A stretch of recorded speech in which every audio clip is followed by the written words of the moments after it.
अच्छा हाँ हो कॉल जा करिल बोल। हाई फाई रंगदार स्टाइल घायल कोइले बात तोहार समाइल वादा तोरा तनी रहब शरण में कोनो फायदा नहीं है।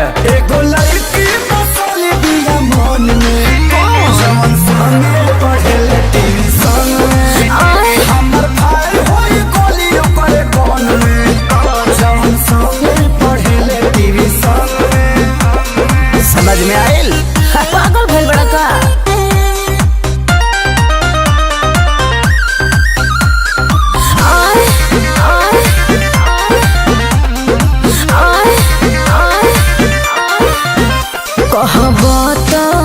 तोहरे ही स्कूल में नाम लिखवाले सारा दुनिया से लड़के जोड़ी तोहरे संगे बना ले। बन गई बा ते तो कुछ करबे रे तोरा हाथे न आई बड़ी अपना माई के बतहिया ओकरे के बनाई बरे खर्चा से अपना घुमाइब लंदन में सोना हो। चप एगो लड़की बसल दिया मन में जवन संगे पढ़ेले ट्यूशन में ओकरे संगे शादी होई ना बहनी जवन लड़की पढ़ेले ट्यूशन में।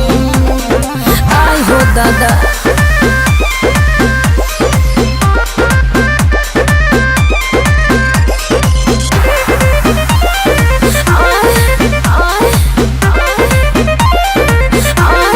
हमरा से उसुनार ना होई चूना मुनिया बात बना रही। भले साटे माथे पर बिंदी चाहे के तो नो पेनी नो थुनिया मुँह पर मेकअप मारी के ते तो चमकत बारे रे झूठो पवन खेसारी लगवा ते तो झमकत बारे रे।